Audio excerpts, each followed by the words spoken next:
بسم اللہ الرحمن الرحیم۔ حضرت داؤد علیہ السلام کی قوم کے 70,000 آدمی عقبہ کے پاس سمندر کے کنارے ایلا نامی گاؤں میں رہتے تھے، اور یہ لوگ بڑی فراخی اور خوشحالی کی زندگی بسر کرتے تھے۔ اللہ تعالیٰ نے ان لوگوں کا اس طرح امتحان لیا کہ ہفتے کے دن مچھلی کا شکار ان لوگوں پر حرام فرما دیا، اور ہفتے کے باقی دنوں میں شکار حلال فرما دیا، مگر اس طرح ان لوگوں کو آزمائش میں مبتلا فرما دیا کہ ہفتے کے دن بے شمار مچھلیاں آتی تھیں اور دوسرے دنوں میں مچھلیاں نہیں آتی تھیں۔ تو شیطان نے ان لوگوں کو یہ حیلہ بتایا کہ سمندر سے کچھ نالیاں نکال کر خشکی میں چند حوض بنا لو،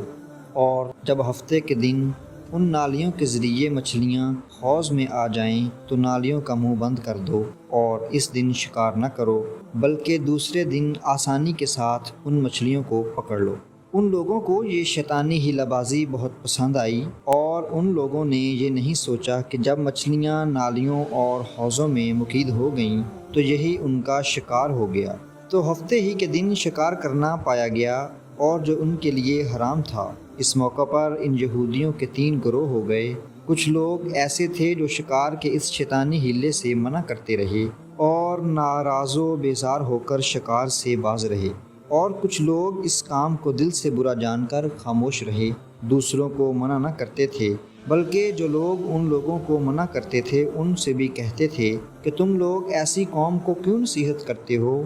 جنہیں اللہ تعالیٰ ہلاک کرنے والا یا سخت سزا دینے والا ہے۔ اور کچھ وہ سرکش و نافرمان لوگ تھے جنہوں نے حکم خداوندی کی علانیہ مخالفت کر رکھی تھی، اور شیطان کی حیلہ بازی کو مان کر ہفتے کے دن شکار کر لیا کرتے تھے، اور ان مچھلیوں کو کھایا اور بیچا بھی جاتا تھا۔ جب نافرمانوں نے منع کرنے کے باوجود شکار کر لیا تو منع کرنے والی جماعت نے کہا کہ اب ہم ان معصیت کاروں سے کوئی میل ملاپ نہ رکھیں گے۔ چنانچہ ان لوگوں نے گاؤں کو تقسیم کر کے درمیان میں ایک دیوار بنا لی اور آمد و رفت کا ایک الگ دروازہ بھی بنا لیا۔ حضرت داؤد علیہ السلام نے غضبناک ہو کر شکار کرنے والوں پر لعنت فرما دی۔ اس کا اثر یہ ہوا کہ ایک دن فتح کاروں میں سے کوئی باہر نہیں نکلا، تو انہیں دیکھنے کے لیے کچھ لوگ دیوار پر چڑھ گئے تو کیا دیکھا کہ وہ سب بندروں کی صورت میں مسخ ہو گئے ہیں۔ اب لوگ ان مجرموں کا دروازہ کھول کر اندر داخل ہوئے تو وہ بندر اپنے رشتہ داروں کو پہچانتے تھے، اور ان کے پاس آ کر ان کے کپڑوں کو سونگھتے تھے اور زار و زار روتے تھے،